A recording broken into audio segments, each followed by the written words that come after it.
Welcome. This is Barry Jones from the Angel School, and we're here for our monthly general angel reading for the month of November 2021. So, before I begin, I'm recording on November 1st, and I must say, I know that in some traditions this is known as All Saints' Day.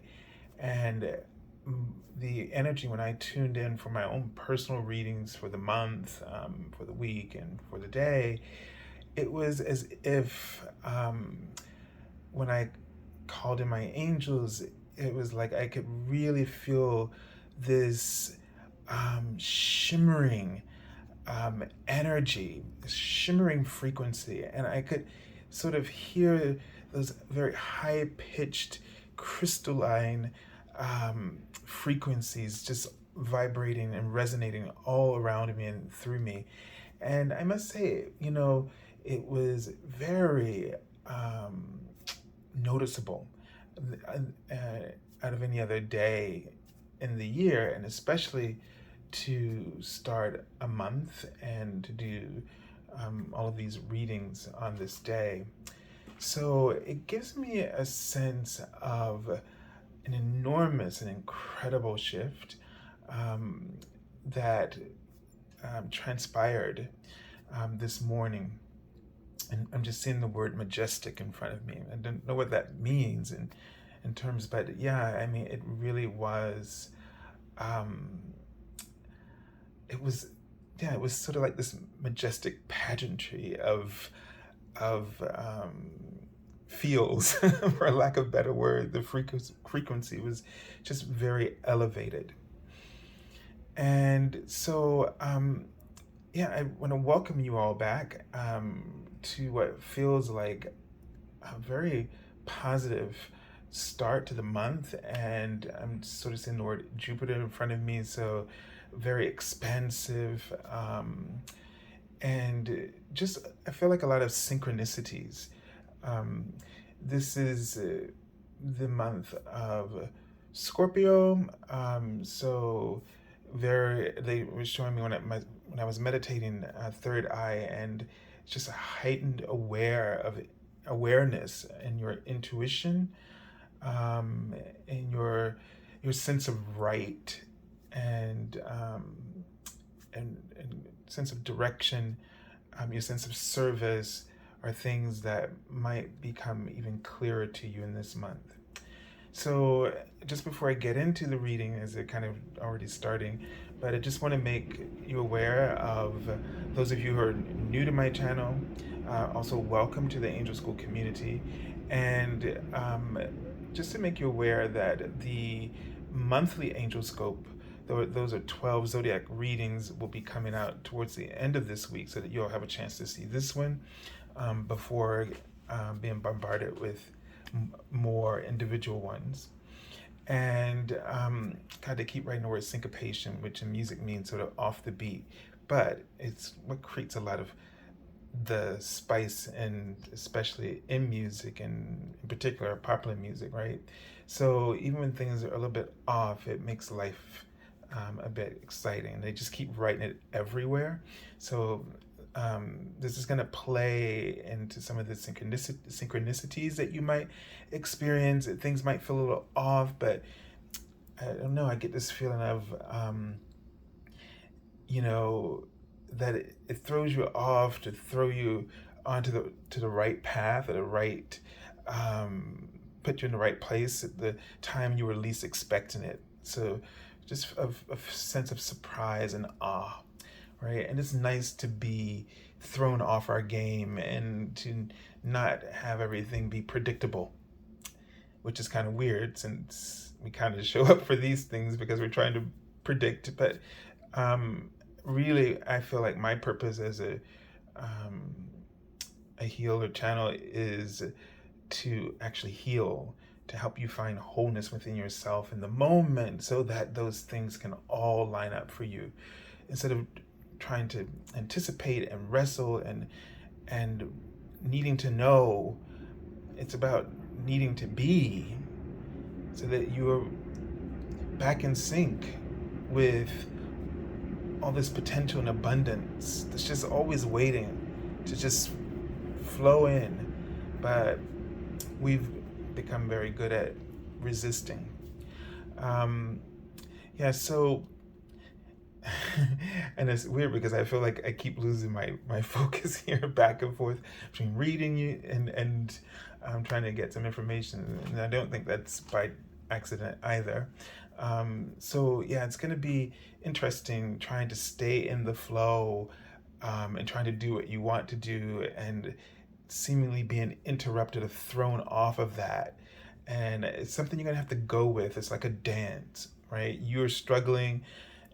I feel like we're being helped in a very visible way with our or visceral way with our resistance to our own wants, and the universe is just gonna come in. It's like somebody comes in, okay, you're scared, let's just dance, come on, give me your hands, come on, just join in, have some fun.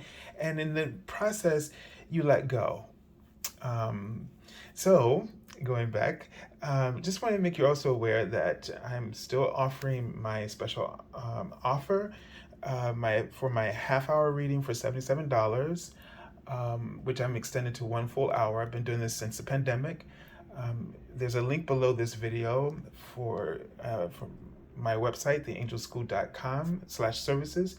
You just go there and select the half-hour reading as it's normally printed, and within 24 hours on the first business day, you will receive a confirmation email noting the special offer and that extended hour. Everything you need to do is in the email.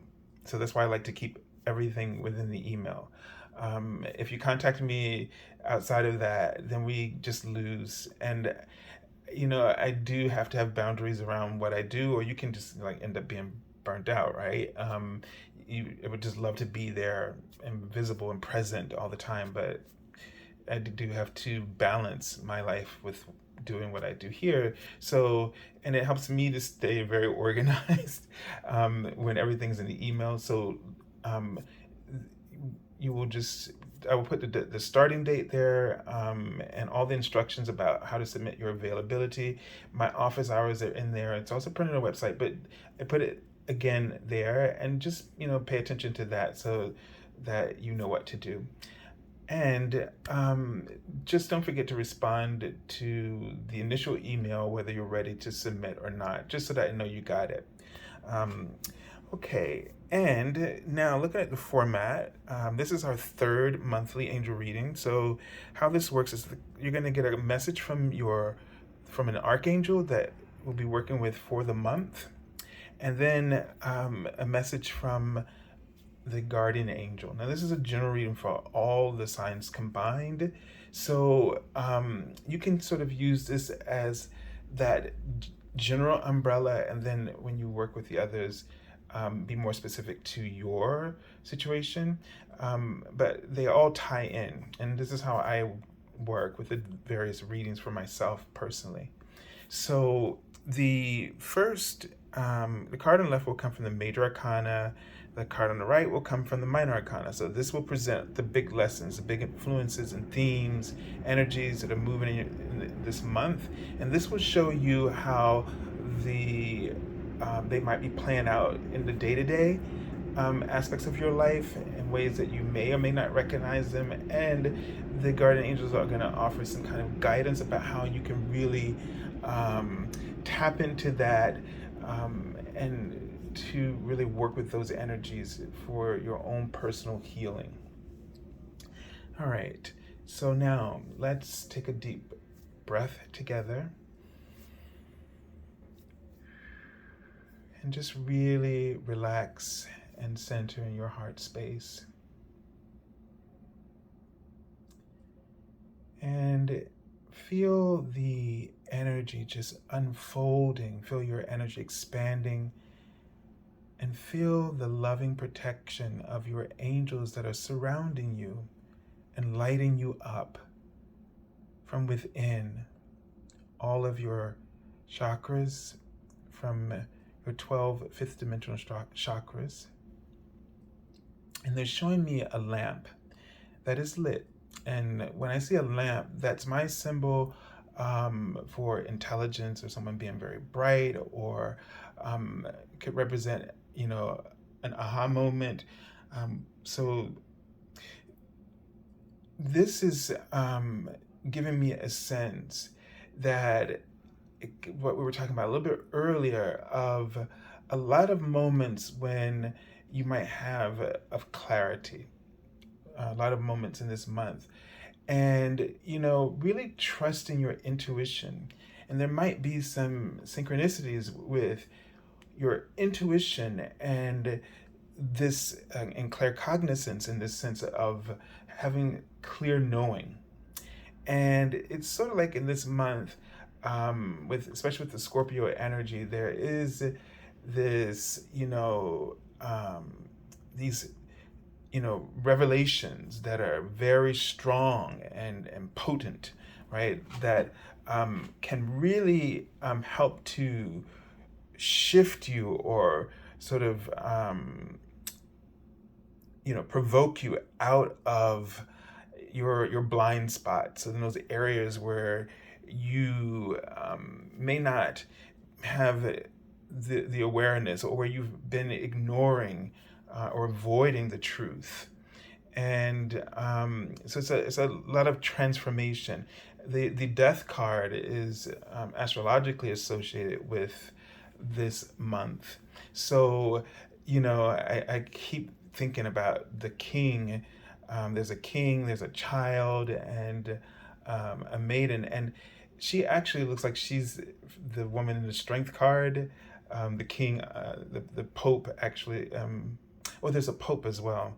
I'm trying to remember which is like the Hierophant, and a king. I don't know, he could be one of the kings from one of the different suits. But, it's like nobody's ready for death. Everybody's reacting in different ways, and being terrified, except for the innocent one, the child. And so the child has no expectations, innocent. Whereas the older we get, the more we expect from life, and we expect from ourselves. And when our plans don't go accordingly, we really resist change. We resist death. We resist the ending of something, because all we can focus on is the loss, and the loss not only of time and energy, but it's the loss of your world, your dreams, as it stands in that moment, not realizing that when death comes through and clears that, I forget the name of what that the tool is that he holds, but it's used to clear the path. And for the first time in my mind, I'm really looking at the death card in a whole new way, in terms of, if you're looking for a card that's, that clears your way, I mean, you should almost look at the death figure in the card as a hero, because this comes through and just cuts down and clears a path for you, wipes the slate clean. And, you have to be ready for that in order for that to happen. And so when change does present itself, the first thing that the ego does is to project that you're not ready, you're not prepared, you're not good enough. You have some things to get to resolved. You can't move on. You need to feel guilty. You need to feel ashamed. And death isn't doing that. And the characters in the card may look like terrified or guilty or ashamed, but they're not. That's not why death has shown up. They may be responding that way because the illusion that why do we always think that we've done something wrong or that we're in trouble? And when something goes wrong, right, we're ready to just jump on someone else or jump on ourselves. But what is here is to clear our way. And I tell you, if this morning was a sense of what it's like to have your slate cleaned, then your path cleared, I think I can get on board with really, getting used to this. I mean, it's such a, it was such, it was so liberating. So we need to see change or this figure of death as our liberator. And all these things really are true. We just tell the story differently. And it's been told and told and told that we believe it, and our expectations are ready to meet that expectation, which is unfortunate for us. So let's take a look at the card and see which archangel and message that is coming through. So it's interesting because this is the card that follows death, and that energy that I was feeling, wow, yeah, it's this balance, this harmony, right, that comes after we go through that process of change, after we grieve and then realize that, and what are we grieving? Because it's like we've hit the end of a road, and we think to ourselves, this is it. But the thing is that there are more roads. There's just there are different ones, and you have to turn and make a new decision and go down a different path, and start and have this feeling of starting all over again. Death clears the slate by removing all the conditions that create complacency, that create attachments, unhealthy attachments, that create especially unhealthy attachments that are familiar. They're comfortable to us, but we're miserable. But because they're comfortable, we rather stick with what we know instead of being open to what we truly deserve. And that's what we're struggling with. But this comes to help us to even that playing field so that we can have harmony, so that we can, realign ourselves and make choices from a level playing field or a fresh new slate. So this is the Archangel Zacchaeus here. That's and Archangel Zacchaeus is the archangel. Well, and with your he works with the violet flame energy as well, along with Saint Germain, and so this transmutation energy is what's kind of coming through. And you have this opportunity in this month to transmute and to find realignment. So if you call upon Archangel Zacchaeus and ask him, and you can call upon and the violet flame, even dragons, and Archangel, I keep calling him Archangel, Saint Germain, to evoke the violet flame on your behalf, to transmute energy. So this is really going to create a lot of transformation and as well profound healing that can transpire. So a lot of rapid change. And notice that traditionally death is on that white horse. So purification, getting to the bare bones, right? Getting to the truth. And that kind of really aligns with the energy of Scorpio in terms of, trusting your instincts and really being aligned with your heart, and in this way that you don't let anything get in your way, okay?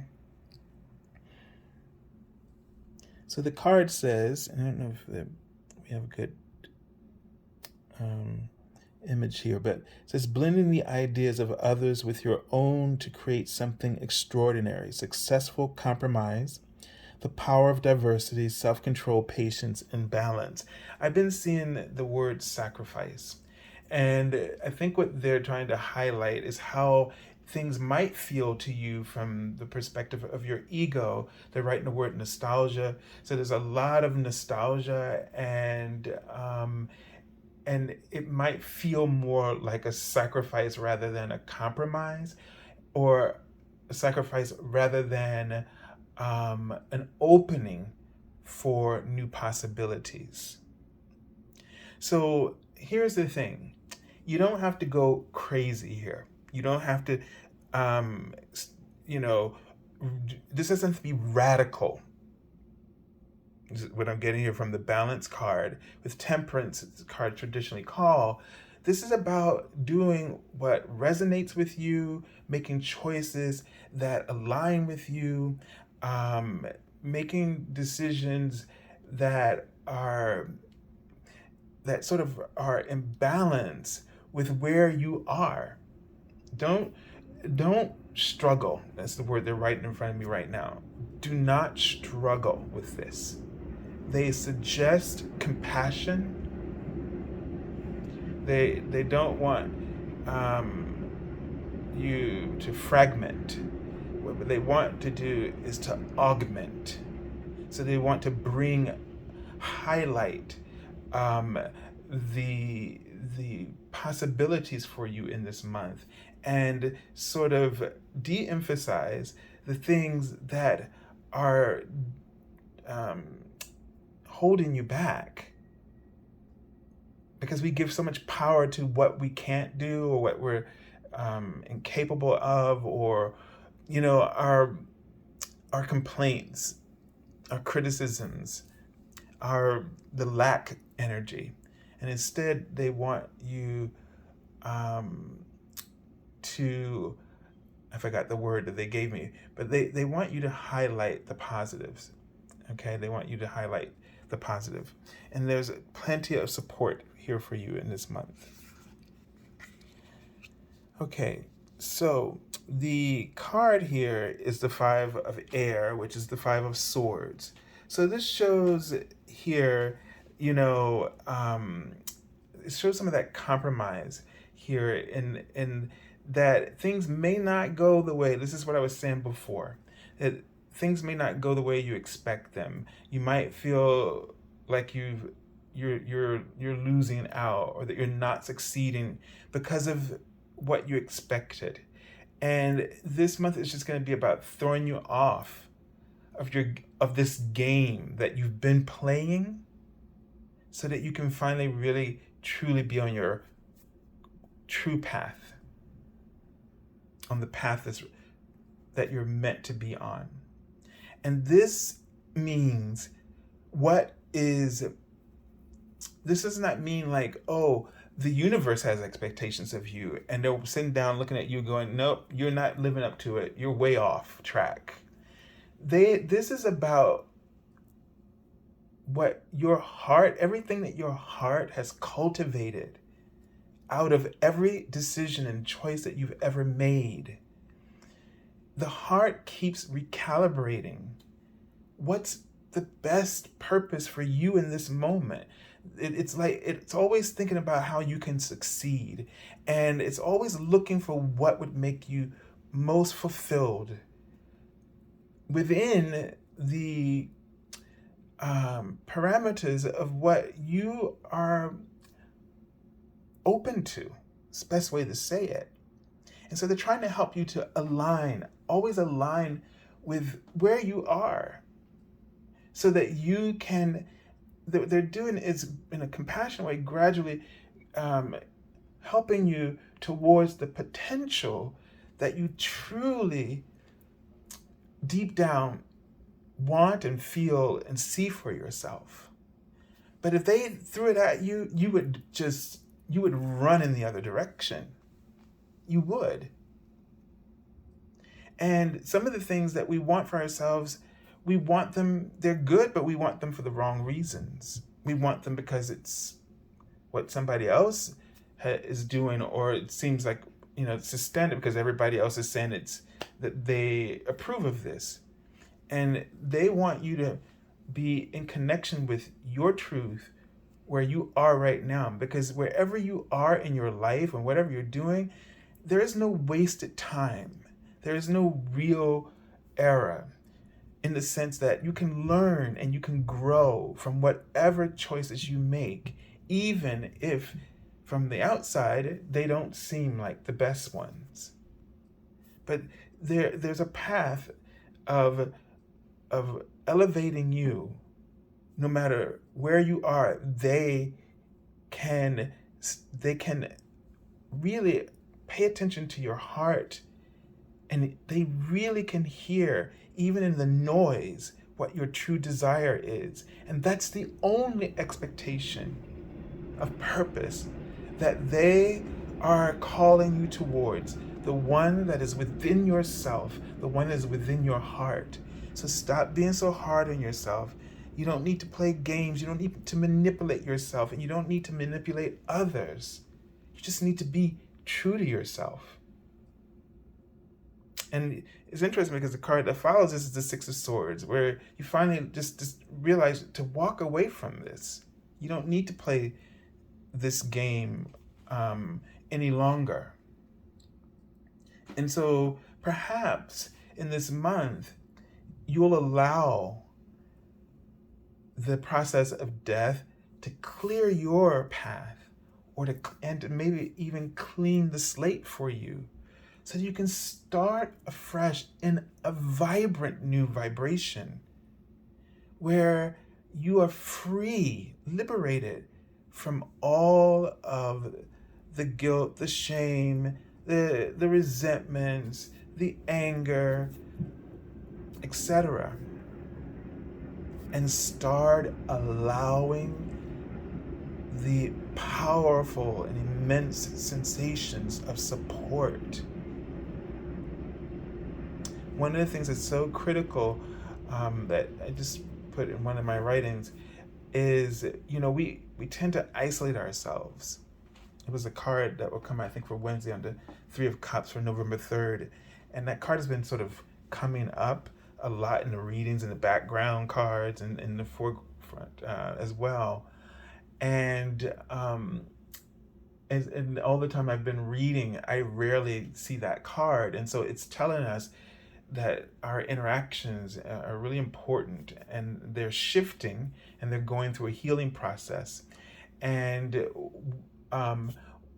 what came to light was about how we tend to, when we are frustrated, upset, or we're being confronted by these facets of ourselves that are in other people or mirroring back to us, that we tend to isolate. We get really grumpy and we isolate, and we, self-medicate with just, a lot of seriousness and, hard work, or we just sort of give up and stop being responsive to the responsibilities that we have, and importantly, being able to use your power to make choices. And the idea is that it's better for you to be surrounded by people, this was the shocker, that you don't trust, than to be left alone in isolation with your own ego. And that really is saying something. That is really, really saying something. So, finding bonds and connections with people that are meaningful and supportive, honoring those. When you have a support group, you will fall, you won't fall prey to your ego, as well as people who might take advantage of you and again, I don't have time to get into all of this, but the a lot of times I've been having thoughts this week about people's perception of me, or you know and it's just been coming to me like, but people probably aren't thinking those things, really. And I could just feel like how the ego is just doing that. It's just doing it automatically, because um you know that's what happens when we close off ourselves even a little bit. You just stuff The ego is always making up stuff, and that is how we lose a little bit of our freedom, a little bit at a time, inch by inch, and sometimes a mile in certain areas of our lives. And it's better to be vulnerable, fully vulnerable, surrounded by a whole bunch of people who may really not like you, may really want to do you harm, than to be alone with your ego, because you don't really understand the harm that does, that your ego can do to you by crippling you and making you not trust. It's creating these stories around you. All right, so again, I feel like there's going to be, with 5, it's a huge lessons, change as always, and challenges that will bring about this readiness for change, profound change in your life. All right, so I send you lots of love and angel blessings, and have a beautiful month of November. God bless you.